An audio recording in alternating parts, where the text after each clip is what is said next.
Hey, sports card fans, it's John, Wade Boggs fan. Hope you're all doing well. I'm back with another video in which I choose my top 5 favorite cards of a particular player. At the end of last week's video, I spun the wheel of names and it landed on Roberto Clemente. Man, there are some great Roberto Clemente cards out there. So to help me narrow down the choices for me to select my top 5 favorite, I went with the PSA Basic Set Registry Checklist. It contains 20 cards, starting with his 1955 Topps rookie card and going all the way to his last Topps Playing Days card, his 1973 Topps card. And it also includes his 1963 Flair card. Now, here's where I want all of you to participate as well. And I know there are some Roberto Clemente collectors out there, so I hope to hear from you as well. In the description of this video, I will have a link to the PSA Basic Set Registry Checklist. So from those 20 cards, would love to know in the comments which are your top 5 favorite Roberto Clemente cards. And as always, if you could help me out by ordering them 1 through 5, 1 being your most favorite Roberto Clemente card from those 20 cards, to 5 being your 5th favorite, it'll help me compile the results for next week's video. Now, in addition to choosing the top 5 from those 20 cards, I know there are other Roberto Clemente cards out there that a lot of you are fans of. Feel free to mention them in addition to those top 5, and I will show them off in next week's video as honorable mentions. Now, before I get to my top 5 favorite Roberto Clemente cards, last week's video was on Steve Carlton. So I'm going to start by compiling the results of all of your comments from last week's video as to which were your top 5 favorite Steve Carlton cards. Then I'll get into my top 5 favorite Roberto Clemente cards. I'll show off the few Roberto Clemente cards I have in my collection, and we'll wrap it up by spinning the wheel of names again to see which player will be focused in next week's video. So let's get to it. All right, there were 15 of you who commented in last week's video as to which were your top 5 favorite Steve Carlton cards. So thank you to those of you who took the time to reply in the comments. Here are the top 5 selected cards from the 15 responses. Leading the way with 9 selections was his 1967 Topps card, as well as his 1980 Topps card. In third place with 7 selections was his 1974 Topps card. Then with 6 selections each, we have his 1973 Topps card and his 1975 Topps card. Now, there were 6 cards in his Topps run that no one selected within their top 5. His 1970, 72, 81, 82, 85, and 87 Topps cards. Now, there were a few honorable mentions of Steve Carlton cards that you liked out of his Topps Playing Days run. And one was his 1972 traded card. Then we have his 1973 Kellogg's, and then the 1985 Topps Woolworth. So out of the top 5 most selected cards of Steve Carlton, how did you rank them, and how did it compare to the cards that I ranked in my top 5? Well, at number 5 was his 1975 Topps card. Now, I did not have that card in my top 5, although that was probably number 6 if I had to extend the top 5. That was right on the border of me including it into my top 5. At number 4, you selected his 1973 Topps, another card that I did not have in my top 5. And number 3 was his 74 Topps card. I had that as my second favorite Steve Carlton card. And number 2, you had his 1967 Topps card. I had that as my 5th favorite. And then the general consensus, including me, listed his 1980 Topps as your favorite Steve Carlton card. All right, on to Roberto Clemente. Again, we're looking from his PSA Basic Set Registry Checklist, 20 cards, 1955 to 1973 tops, and his 1963 Flair card. So coming in at number 5, I went with his 1956 tops card. Now, this one was a choice between his 55 tops rookie card and the 56. And I have to say, even though, a lot of people like rookie cards of the Hall of Famers, I happen to like the overall design of the 56 a little bit better. You have that background image of him jumping to catch a fly ball. You have the great outfield banner and advertisement there in the background. So I think his 56 tops, for me, looks a little bit better than his 55 tops rookie card, but would not be surprised if there's a lot of votes out there for his 55 tops rookie card. At number 4, I went with his 1962 tops card. Just like the overall look of it, the image there, that just the image itself has a sort of like a sepia look to it, and it just blends very well with the wood border of the 62 tops card. It's a pose shot, but he's in front of the batting cage. Just a great image, I think, of Roberto Clemente. So I chose his 1962 tops card as my 4th favorite Roberto Clemente card. At number 3, I chose his 1965 tops card. Just love that image. The design of the 65 top set just goes really well. The yellow banner with the pirates. It's sort of the reddish pinkish outline there with Bob Clemente in white, and just that portrait image of Roberto Clemente. I just really love that image of him. Just the overall look of that card I really, really like. At number 2, I decided to go with his 1972 tops card.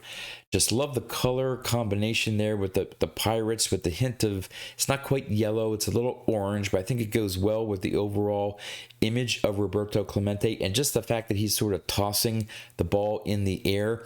It's a unique image, I think, that Topps has used. I'm sure there are others that are sort of tossing the ball or throwing the ball, but this is probably the most recognized image of someone in that type of pose there, with just tossing the ball in the air.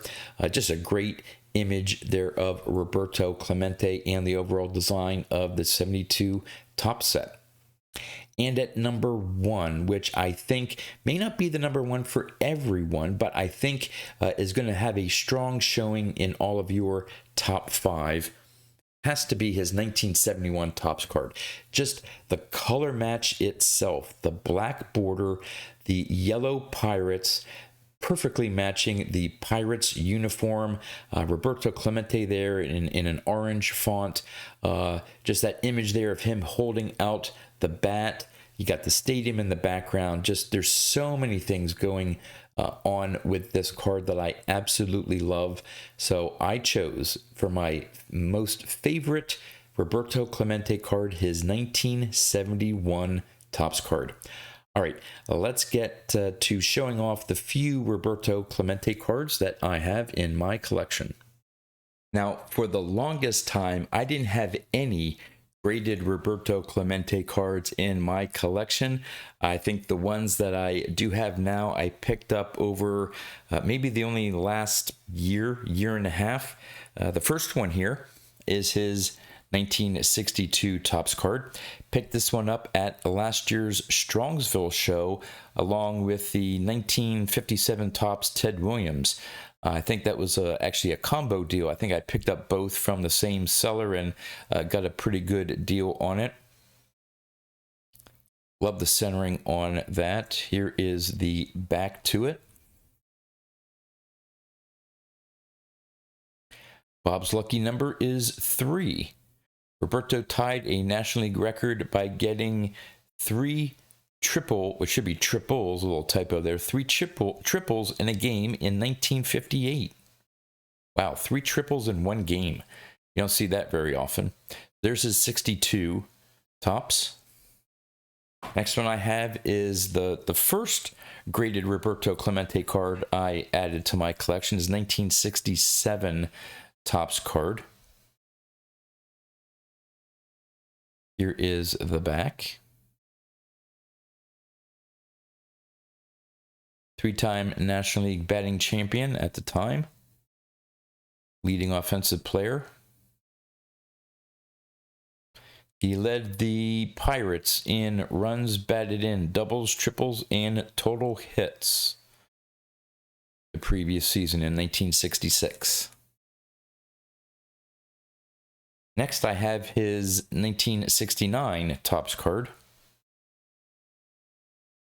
This was, I think, the third Roberto Clemente card that I added to my collection. This was just an eBay purchase.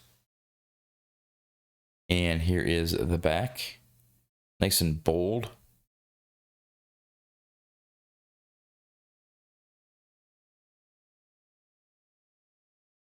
And by this time, he had won 4 batting titles. He's just the 7th man to win 4 titles. It says, what's the little cartoon here? It says, last year he led the Bucks with 12 triples. I think someone commented, I forget what video it was on. I'm thinking may have even been a 2 Guys 1 Hobby that I think Don pointed out the few doubles that he had, or no, it was stolen bases. That he didn't have a whole lot of stolen bases, and it was because he hit a lot of doubles and triples in his career, and so he didn't need to steal second base because he often found himself at second or third.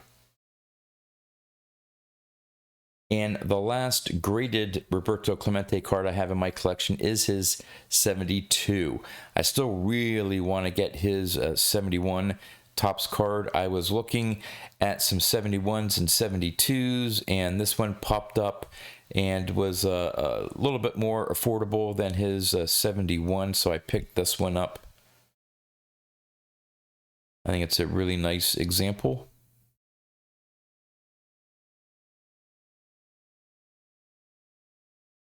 Not sure what that little cartoon says. Okay, which famous novelist played minor league ball in 96? In 96? Must have been 1896? Zane Grey. Have no idea what that trivia question is, but it's always interesting to check out the backs of some of these cards. You often concentrate on just the front, but some of the backs have some interesting information. Now, I have one other Roberto Clemente card in my collection. It's an ungraded card. It was part of the group of 1964 Topps cards that I traded for with a neighbor school friend of mine. And it's the 1963 National League batting leaders. And you have here Roberto Clemente and also Hank Aaron. So on the back, we'll take a look. There's even some pencil writing on it. That wasn't me. I knew enough even back then as a kid not to, put a pencil to a card. But is it Tommy Davis? Yeah. Tommy Davis batted 326. Then Clemente batted 320. Hank Aaron came in at 319. Willie Mays batted 314. There's Vada Pinson, Kurt Flood at 302, Ron Santo, 297, Joe Torre, 293. Let's see here. We got Felipe Alou from the Giants at 281, Willie McCovey at 280. Pete Rose batted 273 in 63. And then it goes all the way down to, I'm not sure who that is for Houston, batting 214. So a lot of players, they just didn't show the top 10. A whole lot of players there that they showed the stats from 1963 batting average. So you can check out some of the other players there. There's Lou Brock with the Cubs at the time, batting 258. Eddie Matthews batting 263. So, yeah, those are my Roberto Clemente cards in my collection. Probably my favorite is the 72 here, probably followed by his 1962. I'll always remember this as a Strongsville purchase, one of those things that it's really great to go to shows and pick up some of these cards in person, because you have the specific memory of where you were when you picked up the card. So let's now go to the Wheel of Names, and I'll spin it to see which player will be chosen for next week's video. All right, here are the remaining names that can be chosen for next week's video. Still some great players and some great cards to select from. So let's spin the wheel and see which player is going to be selected.